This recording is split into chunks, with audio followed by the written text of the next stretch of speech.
Today we're going to take a look at our first waves lab. This is a rotation of 6 different stations that we'll be going through. Our first one is titled Dancing Salts. You should have this sheet of paper, and just a reminder that you should be answering all of these questions in complete quality 7th grade level statements. Full sentences, please. Our first one, we have a bowl here, and on top of the bowl we've got some plastic wrap that's pulled tight, and then you'll notice sitting right here we have some salt. So again, it's called dancing salt. So we're going to start by tapping the side of the bowl. See if you can see what happens to our salt as we do this.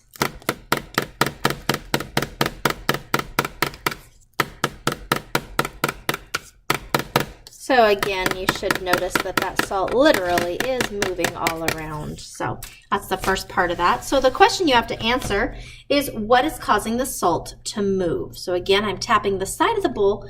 The salt is sitting on top, and yet it's moving. We're going to move on to our second station. This is titled Coat Hanger Chimes. You have 2 questions to answer for this one.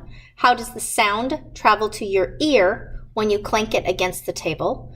And describe differences in sound between the 2 coat hangers. Why do you think this has occurred?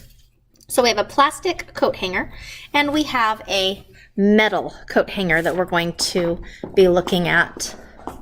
This is a tough one without physically being here to maneuver these tools. You'll have to kind of count on what I have to say. So I have these coat hangers, and they've got some string attached to them, so we want to separate the string so that we have one piece of string on each side.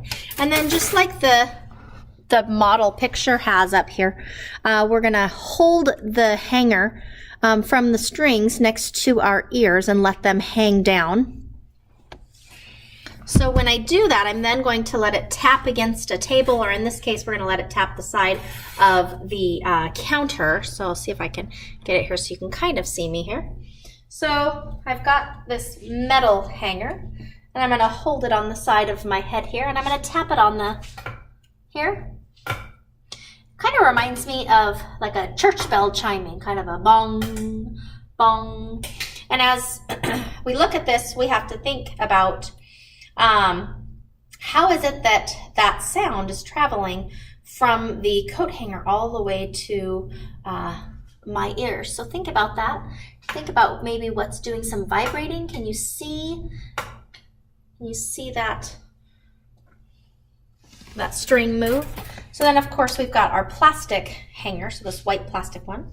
And again, we're going to do the same thing. We're going to hold it on the side of our face. I'm not putting the string in my ear or anything, just next to it, and tap it. And what's interesting about this one is that when you hear the sound of it tapping on the side of the counter there, that's all there is to hear. Whereas this one, that metal hanger, really sounds like that church bell in my ear. So think about those 2 questions and make sure you answer them in a complete sentence. Moving on, we're going to go ahead to station number 3. This is titled Tuning Fork. And with Tuning Fork, we have this plastic pad, and we have a metal block, and we're going to go through and we're going to try to listen to the sound of these as they place them around. So here's a large tuning fork. I'm going to kind of put them in order here. So looking at which ones go where in the pattern here. So I'm going to start with the large one, hitting it on the rubber base over here.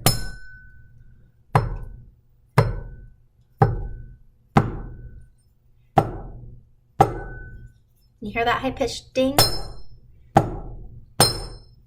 All right, here's the next one.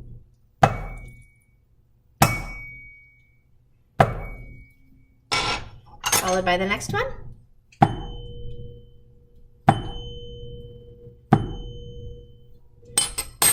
And we have this one here.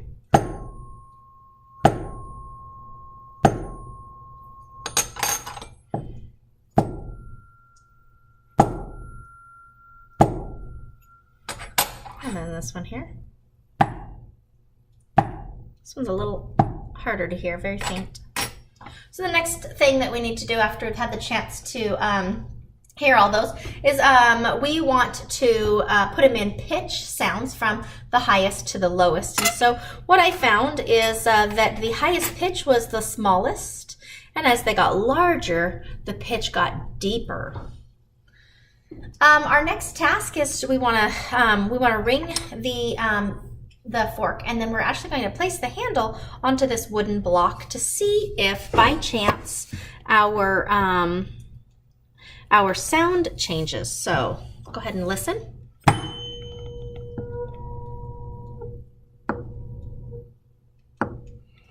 So you'll notice that when it touches the wood, that sound, the volume actually increases. So we'll try another one here.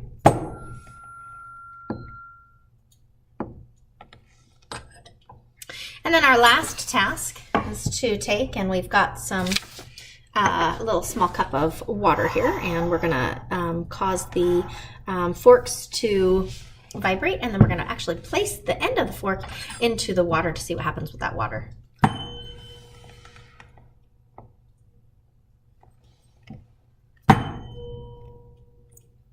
So if you could see that water kind of went shooting all over the place. So we'll try one of the larger ones. This one has lost one of its little holders here, so it's not working very well. Try this one. So do you see that? The water actually splashed all the way out of the cup. So excellent. So make sure you answer each of those questions in complete sentences. Again, how does the sound differ when using a different size of tuning fork?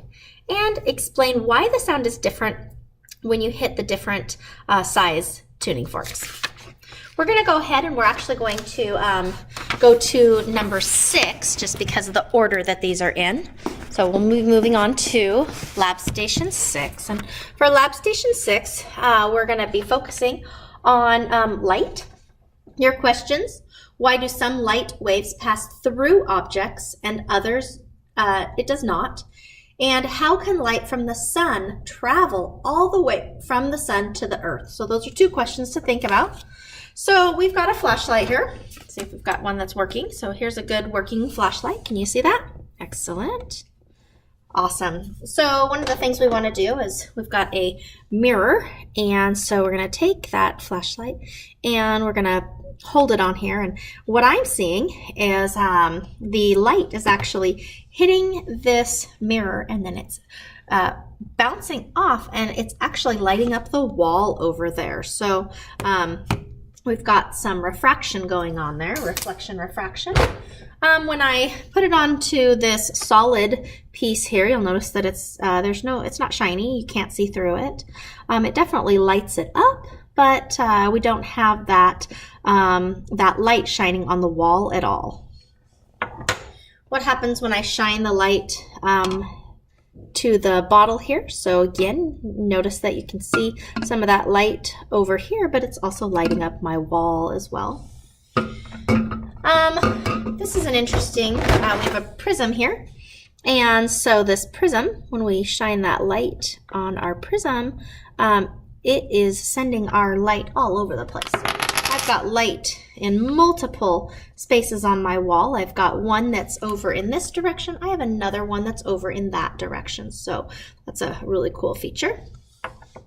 So think about words like transparent and translucent and opaque. So here's a ball. We shine this light on the ball, and sure, it lights the ball up, but the lights doesn't seem to be going anywhere else. It just kind of stops once it hits that surface. So you've got another one here. Well, that's right. We've got the water. So you can see it a little bit better. Got a dark surface to show behind. So I flash the light on here, and it's actually lighting up the dark surface behind it. So I don't know if you can see that a little bit. So tilt it to the side, and it does make a straight line. If I'm shining it here, there we go. If I'm shining it here, it's actually traveling all the way through in a straight line and hitting over there. Again, make sure you're answering those questions in complete sentences. And we're going to go ahead and move on. We're going to go to the rubber band guitar, which is station 4. of course, students that are here had about 6 minutes at each station. So for lab station number 4, I've got this homemade guitar. So our questions: what do you notice about the rubber bands after they've been plucked? And how does the sound differ when you change the arrangements on the box? So I've got this box and I can go ahead and I can pluck the,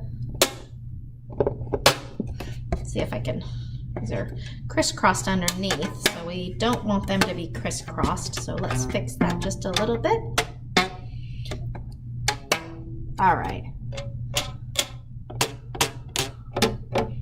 They actually have a better vibration from back here, so here we go. You can hear that one and this one.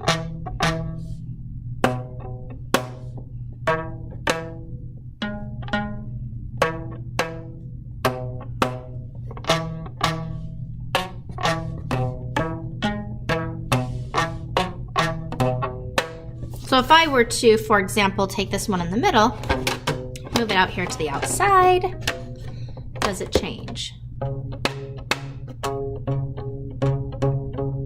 If I were to take this one here that was on the outside and move it to the inside, let's see what happens there.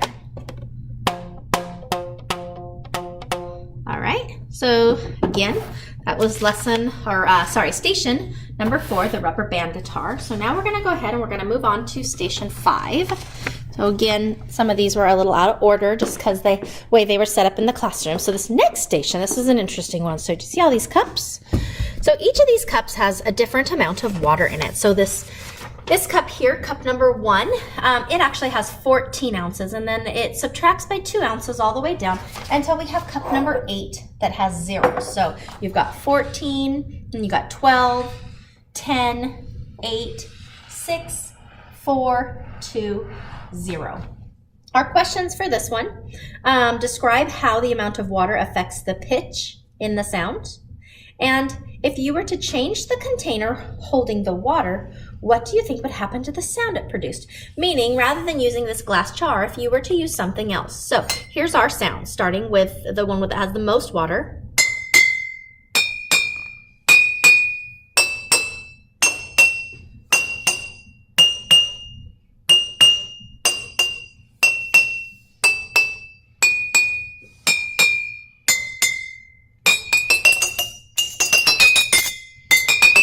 And of course, there's no water. So that pitch. So then, of course, they give us some directions on how to play Happy Birthday, and they're all numbered. So let's see if I can do any of that.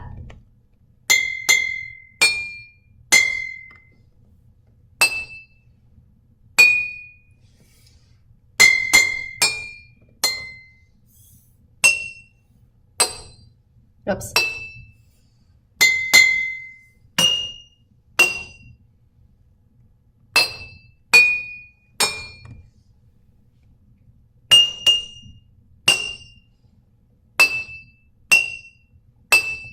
I don't know that that sounded very good, but you could definitely hear the pitch changing. So, all right, so that's our lab. Again, double check. We've gone through each of those different labs.